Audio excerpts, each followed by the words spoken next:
I have very, very fond, very, very early, very, very vague memories of going on scavenger hunts as a kid.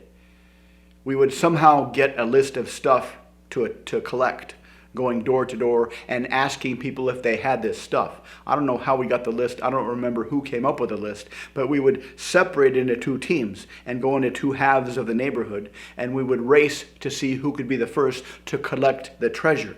It was very fun. You were knocking on strangers' doors with your friends, so it wasn't scary, and you were going on a treasure hunt, which was very, very exciting, because going on treasure hunts is exciting. We have something programmed into our instincts, I guess, that makes it seem exciting to hunt for treasure. Except there was this one woman who lived in the neighborhood whose door everybody was afraid to knock on because she was absolutely crazy. One of my favorite ideas from Dale Carnegie is the idea that you can get anybody to do anything so long as they believe it was their idea. This is a fantastic idea. This is an absolutely true idea, but it's too vague to be of any use. How specifically do you do that? It's kind of like the statement, it takes money to make money. But how specifically do you take some money and make some more money? People have been trying to do this since the dawn of time. If you went to Las Vegas with only the vague idea that it takes money to make money, you'd end up with no money. So how specifically do you get somebody to do something and think it was their idea? How do you get an idea and put the idea in their head so you think this idea is your idea? I've been to a lot of NLP seminars, and almost all NLP seminars are modeled after the storytelling techniques of Milton Erickson, in that they try to unconsciously install ideas, to get ideas into your head so that when these ideas come into your head, you believe they are your ideas. Because that's how Milton Erickson told stories. That's how Milton Erickson was able to tell hypnotic stories to people. He would tell these convoluted stories, and inside these stories are the raw ingredients to the solutions to your problems. And these ideas would get inside your head, and you would put them together over time. And then when you put them together, they were kind of like a recipe. They would come up, the answer they would come up with would be the solution to your problems. So a lot of NLP seminars are designed to teach like this, through unconscious installation, through unconscious learning. And unconscious learning is something humans do very, very well. It's how we model from our parents. It's how we model from adults when we're kids. We copy what they do without being consciously aware of it.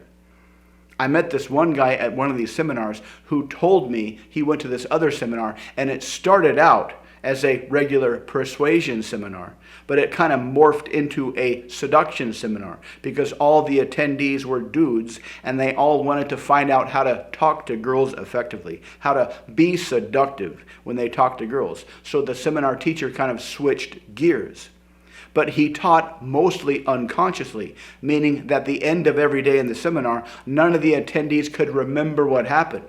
They would forget everything and not realize what they'd been taught. But for some reason, when this guy would go out at night, he was absolutely out of his head, super extroverted, approach machine, lady-killing wizard. He would just approach dozens of girls, talk to them, and he said when he would say things to them, they would come to him spontaneously.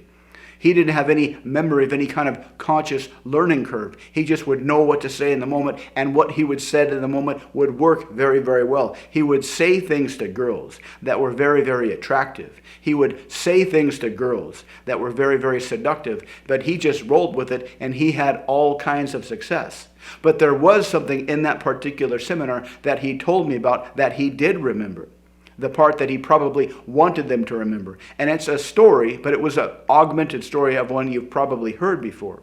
And the story you've probably heard before is that once upon a time, when the gods made humans, they put our greatest power someplace we would never look.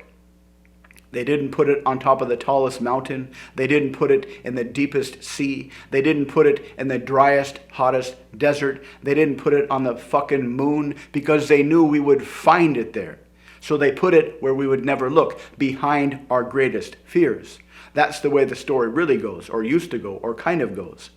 because we will never look behind our greatest fears. But that's not really true, because you know that you've looked behind your fears. People do look behind their fears, and that's not exactly where our greatest power is. The story he told in the seminar is the true story, or the story according to him, and that is our greatest power. Your greatest power is behind our ego, because nobody believes that they have an ego. Everybody thinks, I don't have an ego. Everybody else has an ego.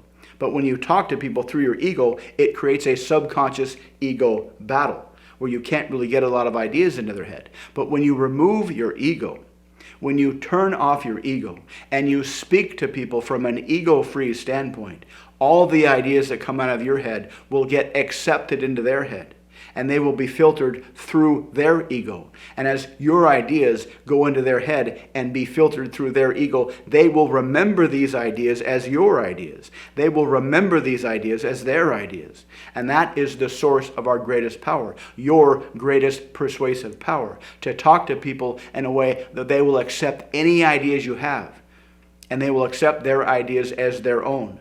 And that will kick off Dale Carnegie's law that they will do anything you want so long as they believe it's their idea, because they will believe it's their idea, because you filtered your ideas, your ego-free ideas, through their ego, which will give them a subconscious feeling of ownership. He said that while his seduction power is slightly diminished after that seminar, they're still at a much higher plateau than they were before. Before, he was kind of an introverted wallflower, afraid to talk to girls. But now he just goes out and he talks to pretty girls anywhere he sees without even thinking about it. He just automatically approaches. He automatically finds himself in a conversation with a pretty girl. And he switched his job because of his new persuasive powers. He used to be a tech guy, but now he's in sales. And he makes so much money in sales that he only works about 6 months out of the year. And the rest of the time, he said he's an absolute seminar junkie. He makes a lot of money, he has a lot of time, so he goes to a lot of seminars.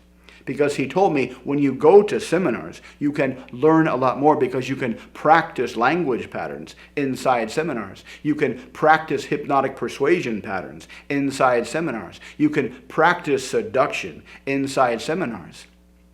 According to Dale Carnegie, the way you take an idea and put it in somebody's head so you think this is your idea is to just let them do most of the talking, to ask questions to lead the conversation.